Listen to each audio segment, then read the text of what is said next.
1 Coríntios, capítulo 15. A ressurreição de Cristo. Irmãos, quero lembrar-lhes o evangelho que lhes preguei, o qual vocês receberam, e no qual estão firmes. Por meio deste evangelho vocês são salvos, desde que se apeguem firmemente à palavra que lhes preguei. Caso contrário, vocês têm crido em vão. Pois o que primeiramente lhes transmiti foi o que recebi, que Cristo morreu pelos nossos pecados, segundo as Escrituras. Foi sepultado e ressuscitou no terceiro dia, segundo as Escrituras, e apareceu a Pedro e depois aos 12. Depois disso, apareceu a mais de 500 irmãos, de uma só vez, a maioria dos quais ainda vive, embora alguns já tenham adormecido.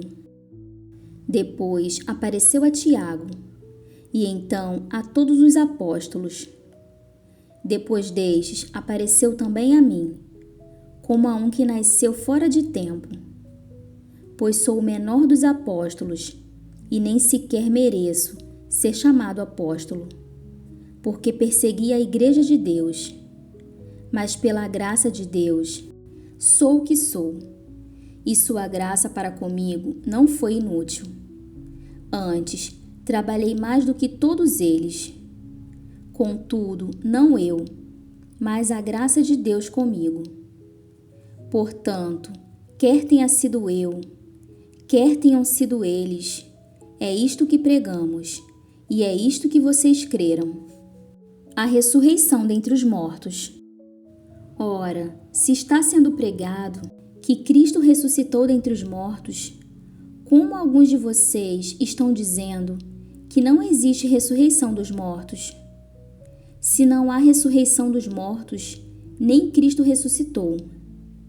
E se Cristo não ressuscitou, é inútil a nossa pregação, como também é inútil a fé que vocês têm. Mais que isso, seremos considerados falsas testemunhas de Deus, pois contra ele testemunhamos que ressuscitou a Cristo dentre os mortos. Mas se de fato os mortos não ressuscitam, ele também não ressuscitou a Cristo. Pois se os mortos não ressuscitam, nem mesmo Cristo ressuscitou.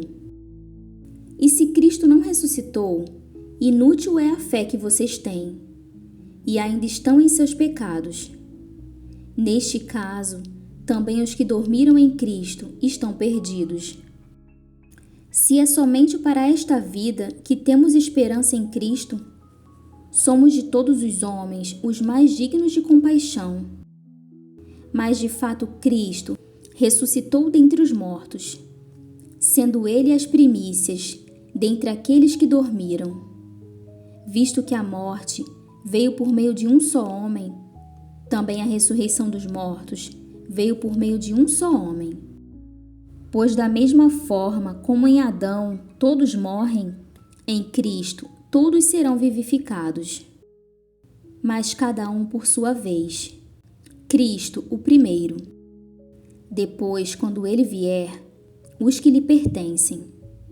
Então virá o fim, quando ele entregar o reino a Deus, o Pai, depois de ter destruído todo o domínio, autoridade e poder. Pois é necessário que ele reine, até que todos os seus inimigos sejam postos debaixo de seus pés. O último inimigo a ser destruído é a morte, porque ele tudo sujeitou debaixo de seus pés.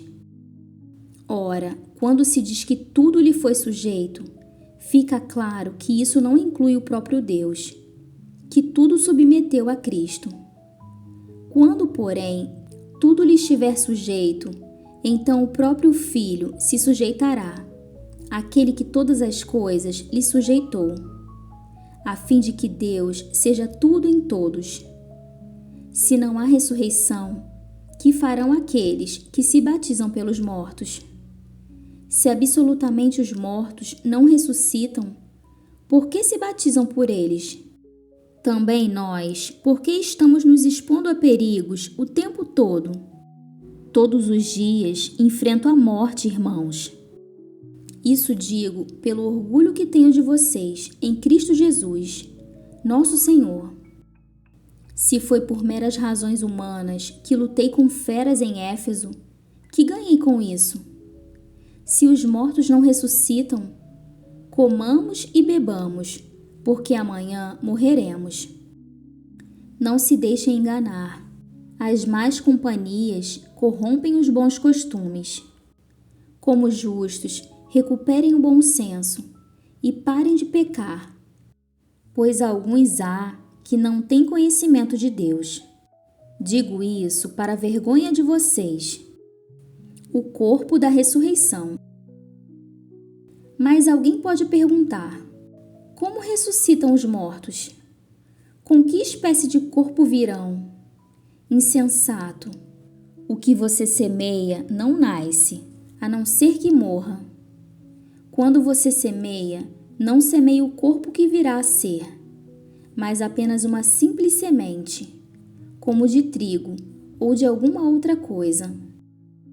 Mas Deus lhe dá um corpo, como determinou, e a cada espécie de semente dá seu corpo apropriado.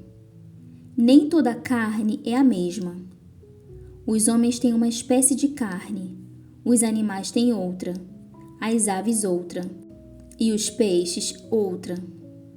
Há corpos celestes e há também corpos terrestres, mas o esplendor dos corpos celestes é um, e os dos corpos terrestres é outro.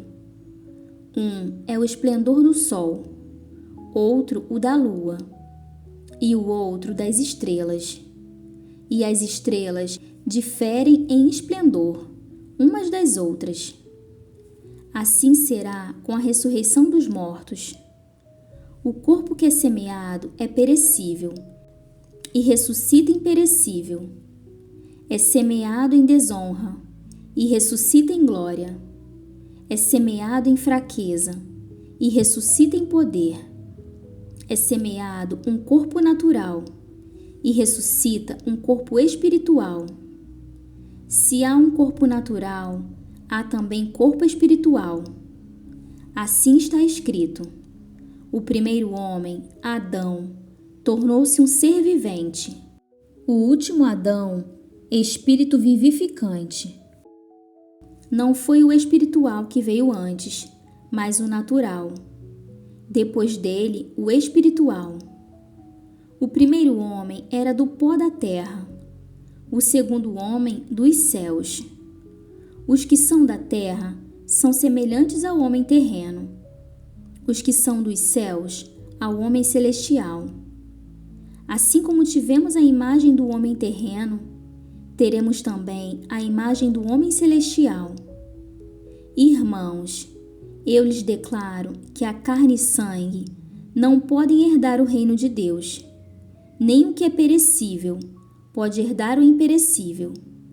Eis que eu lhes digo um mistério: nem todos dormiremos, mas todos seremos transformados, num momento, num abrir e fechar dos olhos, ao som da última trombeta.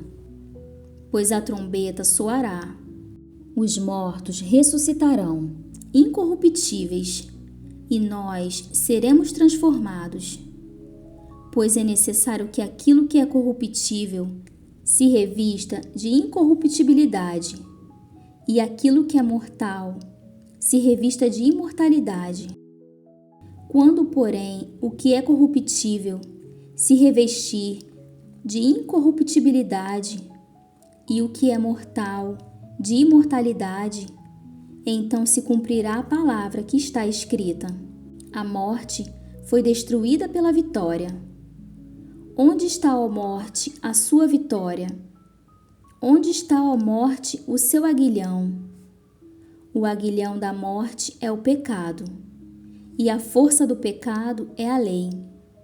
Mas graças a Deus, que nos dá a vitória por meio de nosso Senhor Jesus Cristo. Portanto, meus amados irmãos, mantenham-se firmes e que nada os abale. Sejam sempre dedicados a obra do Senhor, pois vocês sabem que no Senhor o trabalho de vocês não será inútil.